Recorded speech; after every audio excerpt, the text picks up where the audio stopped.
Hello, आप देख रहे हैं दखनी गपशप।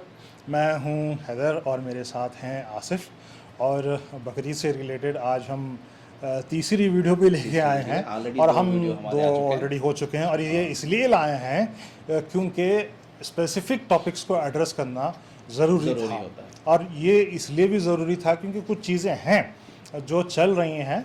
और ये जो चीज़ है, इस आज जो मैं वीडियो बना रहा हूँ, ये जो हम वीडियो तीसरी वीडियो बना रहे हैं, इसका टॉपिक टाइटल है जी how much Bakrid boost rural economy Economy. Of India. Yes सिर्फ इतना ही इतना नहीं, ही मैं जहाँ तक जानता हूँ Bakrid also boost the urban economy of India. तो यहाँ पे कैसा है, आप खेत के बैकग्राउंड से आते हैं, जहाँ तक मैं जानता हूँ। और मैं जब बचपन में आपके घर आया करता था तो मैंने हमारे पास आपके बकरियाँ थे आपके पास, भैंसा थे, गाय मुर्गियाँ थे आपके पास, मुर्गियाँ भी मुर्गियाँ भी थे हमारे घर पे थे। गाय भी थी आपके पास, गाय भी थी, भैंस भी थी। सिर्फ ऊँट नहीं था ना? ऊँट इधर ये रीजन में नहीं ये मिलता। रीजन में नहीं मिलता। मेंढे ये नहीं था ना, मेंढे शिप हाँ, वगैरह नहीं हाँ, थे। नहीं थे। अच्छा, तो ऐसा है कि मैं आपके पास ये सारी तो चीज़ें देख चुका हूँ। और गाँव मैं वालों का एक रिसोर्स है एनिमल। एनिमल और मैं रिसेंटली एक 8 साल पहले की बात है, मैं एक इंडस्ट्रियल एरिया गया था। वो इंडस्ट्रियल एरिया बिल्कुल एक गांव के पास है, शायद आप ही के गांव के पास है। और वहाँ पे मैंने एक्चुअली, हम लोग वहाँ, आपका उस वक्त PhD चल रहा था शायद, जो आप ब्लैक बक्स पे। हाँ। तो थोड़ा सा हमारा भी जब हम इंडस्ट्रियल एरिया में गए तो हमने ब्लैक बक्स भी देखे वहाँ पे। और ओपनली फिरते हैं वहाँ पे, क्योंकि वहाँ पे जो है सो उनका कंजर्वेशन हुआ है। और उसके बाद में हमने ये भी देखा कि वहाँ पे एक गांव वाले जो है भैंस और गुरु, जो गाय फीमेल गाय होती है उसको गुरु बोला जाता है। शायद ये बात शायद आपने मुझे बताई थी।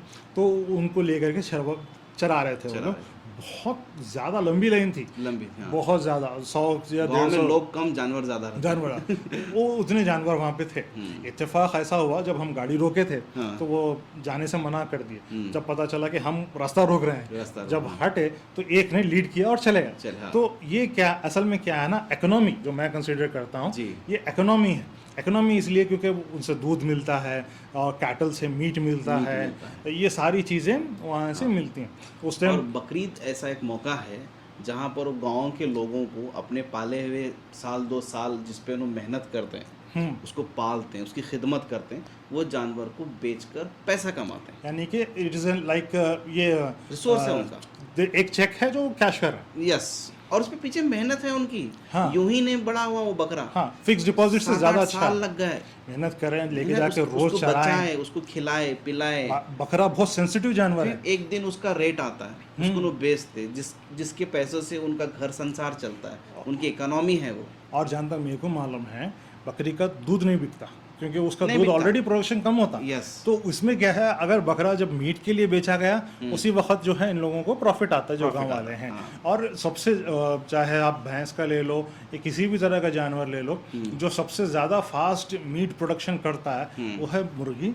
उसके बाद में जो है बकरी। और बकरी, मुर्गी से ज़्यादा प्रॉफिट के किसान को बकरी देती है, कम स्पेस में और कम लागत में। एक बकरी ही इतना प्रॉफिट देके जा सकती है। और हर गांव में आप जाएंगे तो बकरियां ही बकरियां। और आप उसमें तो लाइफ गुजारे में है, मैं नहीं गुजारा, लेकिन गुजारे हैं, देखे हैं।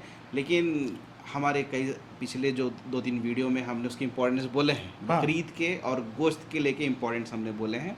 अब हमें ये बोलना है कि इसको बकरे के अल्टरनेशन पे कोई और नहीं जानवर या कोई और केक जैसी चीजें ना लाएं। वो नहीं, वो चीज़ों का तो अलग ही हो गया। अभी एक बकरा जो है, किसी की ज़रूरत है, 1 महीना पहले की बात है। मैं एक्चुअली इसको होने दें, बकरीद पे बकरा ही ज़ुबा होना चाहिए। और 1 महीना पहले की बात है, मैं एक बकरा मंडी गया हुआ था। वहाँ पे आप यकीन नहीं मानेंगे, एक बकरी की कीमत जो मैं सुना, उसके बाद में थोड़ा सा दंगी रह गया था। एक बकरी की कीमत वहाँ पे 9,000 से शुरू है, जो 1 साल का है। देखिए, 1 साल का 9,000 से लेके 11,000। अब जो किसान हैं जो वहाँ पे बकरे लेके आ रहे हैं, किसी के पास 4 हैं, किसी के पास 1 है, किसी के पास 4 है, किसी के पास 10 है, 10 है, कोई 15 तक लाया है। हाँ। किसान है अगर किसान है है तो 15 तक लाया। हाँ। वो बड़े बड़े फार्म्स का तो अलग किस्सा है, बड़े फार्म्स वाले तो 100 लेके आ जाते हैं, वो अलग है, वो अलग है, वो सिटीज में लेकिन आपको ये मिल जाएंगे। नेचुरल जो घरों में पालते हैं, घरों में बनाए 1, 4, 8, 10, 15 यहाँ तक वो उनका। लोग लेके आते हैं। कुछ तो 25 भी लेके आ गए लाते थे, हैं। वो भी घरों में पल जाते हैं। अगर किसी का कोई बड़ा बड़ा है तो वो लेके आ जाते हैं। और अगर वो लोग लेके आए और 10-10 हज़ार में एक बकरा बेचे, उसका अगर कॉस्ट ऑफ ये निकाले, जो पालने का जो कॉस्ट है, एक्सपेंडिचर निकाले, तो 7 से 6 हज़ार रुपये उसका प्रॉफिट होता है। एक यानी एक किसान के लिए 1 लाख रुपए से लेकर 1.5 लाख रुपए की सालाना कमाई जोक नहीं है। मैं मानता हूँ अर्बन लोगों के लिए 1 लाख रुपए 1.5 लाख रुपए मंथली सैलरी होंगी, बेंगलोर वालों के लिए, IT वालों के लिए ये लोग हो सकता है, मगर अर्बन वालों के लिए जो आपका पेट पाल रहे हैं, जो आपके लिए 2 वक्त की रोटी का इंतजाम कर रहे हैं, मालूम है आप ही कर रहे हैं 2 वक्त की रोटी का इंतजाम, लेकिन वो जो अनाज उग के आ रहा ना, वो तो किसान के पास से आ रहा, वो तो और उनकी ही कमाई हमारे पास बहुत कम है। तो वो वैसे लोग अगर 2 वक्त की रोटी कमा रहे हैं बकरा बेच के अपनी इकोनॉमी को सपोर्ट कर रहे हैं, एक तरह से अपना जो है एक चेन चला रहे हैं, फार्म उससे भी अनाज उगा के भी, बकरी उगा के भी। और ऐसा नहीं है जो लैंडलेस हैं, जिनके पास खेत नहीं है, वैसे लोगों को भी जो बकरी गोट फार्मिंग से, गोट रखने से बहुत इनकम हो जाती है, 1 लाख 1.5 लाख रुपए अगर उनके घर को आ जाएं, उनके बच्चे पढ़ लेंगे स्कूल में, है ना। तो ये चीज़ें फायदे बकरे के से होते हैं। और अर्बन में भी, अर्बन इकोनॉमी भी ये बूस्ट कर रहा है। कैसे?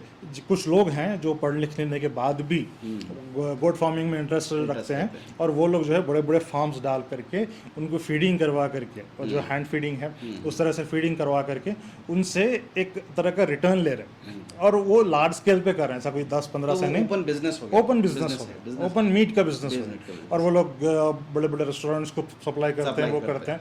तो वो बिजनेस में वो नॉर्मली भी सप्लाई करते हैं। हाँ, तो रूरल और अर्बन इकोनॉमी दोनों भी इससे बूस्ट हो रही है।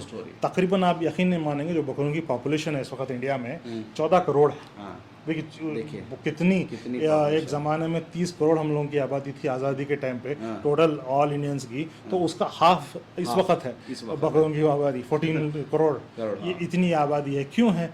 क्योंकि इसका सर्कुलर और मोस्टली डोमेस्टिकेटेड है सारे के सारे। और जब 14 करोड़ इनकी आबादी है, डोमेस्टिकेटेड हैं, तो इन्हीं से हमारी इकोनॉमी चल रही है। और काफ़ी करोड़ का टर्नओवर है ये। तो ये जितना भी रूरल इकोनॉमी, कुछ कहते हैं ना, लाइफ स्टॉक, और हर कोई लाइफ स्टॉक जो कैटल होता है ना, उसका पर्पस ये है, बच्चे दो, मीट दो, मिल्क दो, वही कैटल, प्रोटीन सप्लाई, और यही उसकी इकोनॉमी है। अगर किसी एक चेन होता है, यानी कि बच्चा, मिल्क, मीट, किसी भी एक साइकिल में अगर फर्क पड़ गया ना, किसान उसको सस्टेन नहीं कर सकता, अगर उसको दूध ले उसी पे डिपेंड है। और इसीलिए उसका सपोर्ट करना चाहिए। अब हमारे पास खुद किसान बनना है, हम जैसे कई सारे लोगों को भी किसान ही बनना है, लेकिन नहीं, मेरा तो इंटरेस्ट है, हम नहीं बन रहे, लेकिन जो बना है बेचारा, उसको इकोनॉमिकली फिट करना ही हमारा। और इसको रोकना, इस पे पाबंदियां लगाना, इस तरह से करने से रूरल इकोनॉमी बर्बाद हो जाएगी, रूरल इकोनॉमी बर्बाद हो जाएगी। और मेरा मैसेज, नुकसान हमारा तो ही है, वो बेचारे किसान का है। और इस चीज़ों में मैं अक्सर खास करके वेगन्स को एक मैसेज देना चाहता हूँ। देखिए, आप तो अपने खुद का नुकसान कर ही रहे हो, कम खा के, नहीं खा करके, उनका मैटर है, चलिए ठीक है, कोई बात नहीं, उसमें नहीं। लेकिन कुछ लेना आप देना नहीं। जिस तरह से ये सोच रहे हो कि आप एनिमल्स की तकलीफ का ये सोच रहे हो, तो आप इंसान की तकलीफ क्या आपको दिखाई नहीं देती है ना?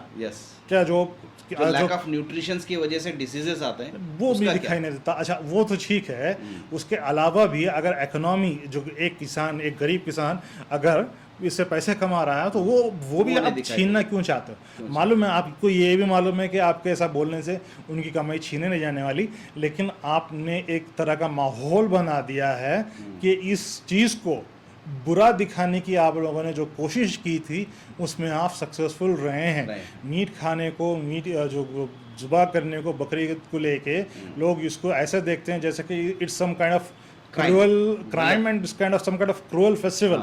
ये ऐसा कुछ नहीं है, इसको आपने ऑलरेडी क्राइम बना दिया है, इसको और क्राइम मत बनाइए। ये इंडिया का रूरल इकोनॉमी का सबसे इम्पोर्टेंट जरिया है, इसको वैसे ही रहने दीजिए। और यही हमारा मैसेज था, मैसेज है, रिक्वेस्ट है। तो इस वीडियो को हम यहीं पे रोकते हैं। आपसे फिर अगली वीडियो में मिलेंगे, जब तक के लिए खुश रहिए। Thank you. Thank you.